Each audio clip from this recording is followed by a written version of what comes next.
Hi, and welcome to this New England beer tasting.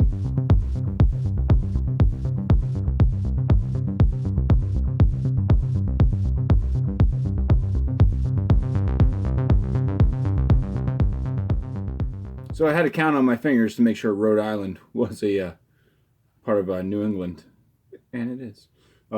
Anyways, this beer comes from Proclamation Ale Company. I do not believe I've ever heard of this company. I might have. I don't know. Proclamation does kind of ring a bell, but first time, anyways, having anything from them. They are out of Warwick, Rhode Island, and this is Tendril IPA. It does say on the back here that it is unfiltered and may contain sediment. Contents is under pressure. I hope this thing doesn't blow up in my face. This comes in at 7% ABV, and I'll just read the quick story on the back. This is our OG. We used to make this for us. We used to say, screw you guys, no Tendril for you. And we sometimes felt bad. But things are different now. We've grown up a little.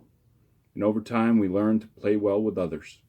This is our OG. We used to make it for us. Now we make it for you. So let me go ahead and pour this in the glass.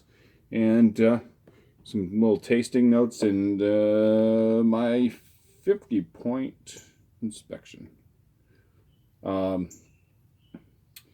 See, what's today?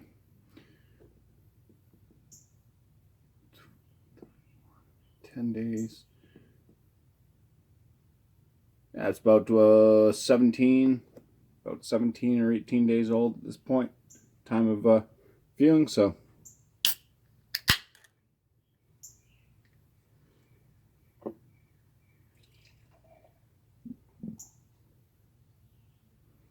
all right, I'm just gonna leave myself a little bit of headspace here. There is fairly tight, very tight actually, kind of frothy looking head. It's white. We'll call it white. It always kind of looks off-white to me, but I think it's just my lighting. The coloration on the beer itself is very murky, kind of a straw. I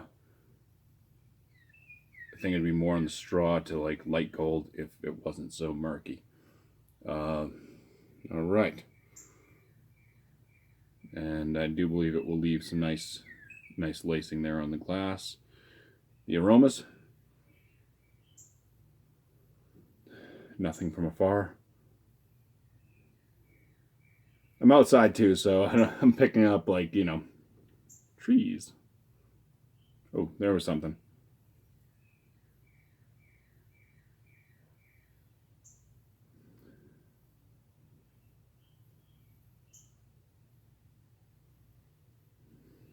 It's very soft.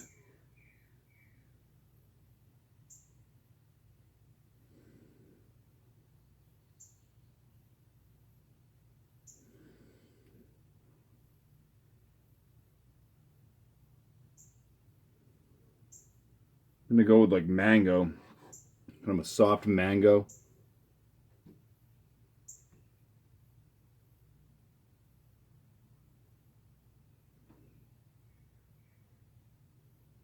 A little bit tropical.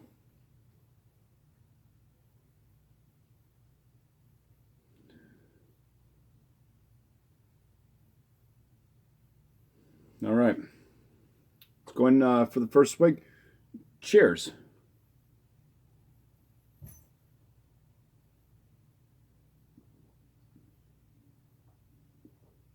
Oh, banana. Kind of had a little bit of a banana flavor.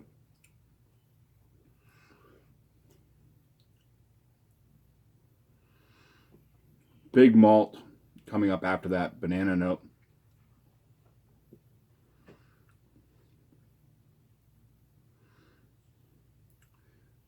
Kind of like a bread, but it's like a darker bread, which doesn't make sense for the color of this.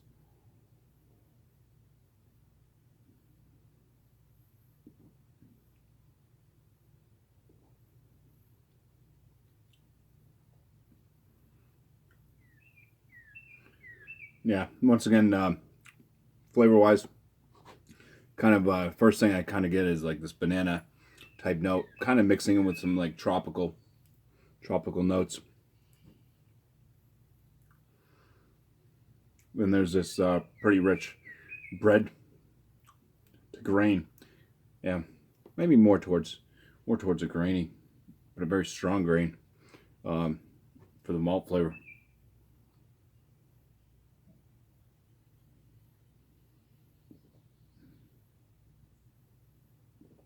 Carbonation's kind of low. Mouthfeel. I'm gonna go with a medium body on this. It does have a little bit of a thinness, but there's so much creaminess to it.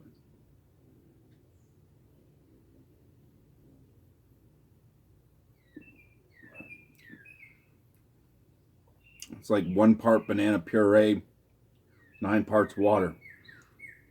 I think you can disinfect blood with this, right?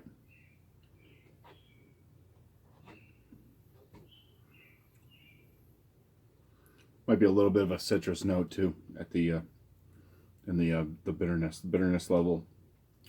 It's pretty mellow. It is pretty well balanced with the kind of light nuance of flavors with the bitterness.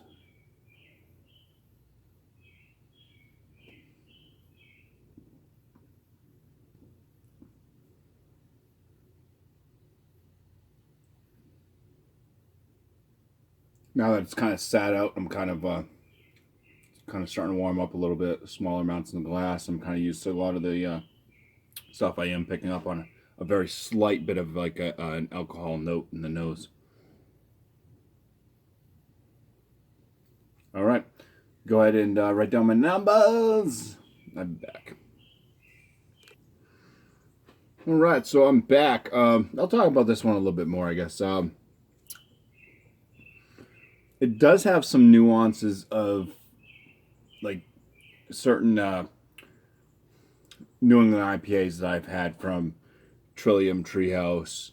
Not really the Alchemist, because theirs are like just kind of different. They're more on the bitter side, I think, for most of them. But yeah, I mean Burlington Beer Company. That's another one that this kind of reminds me. It's in that realm. It's just a little bit underwhelming. But some of those aforementioned breweries also make some underwhelming beers as well. But it's pretty decent anyways with the whole shebang. So for the appearance, I gave it a 6 out of 6. I did pour the remainder of the can. It is a very nice looking brew. The aromas, yeah, it was like I can't remember exactly what I was saying. It was like a soft mango, tropical type aroma. I think some of the softness was because I was picking up on that banana and the flavor, so I think maybe that was kind of that kind of softness to it. There might have been like a slight kind of weird banana note in there. And then later on, I can notice a little bit of an alcohol on the nose, just a slight bit. The aroma, I gave it a because it wasn't very overpowering, robust. So I gave it a 6 out of 10. Flavors on this.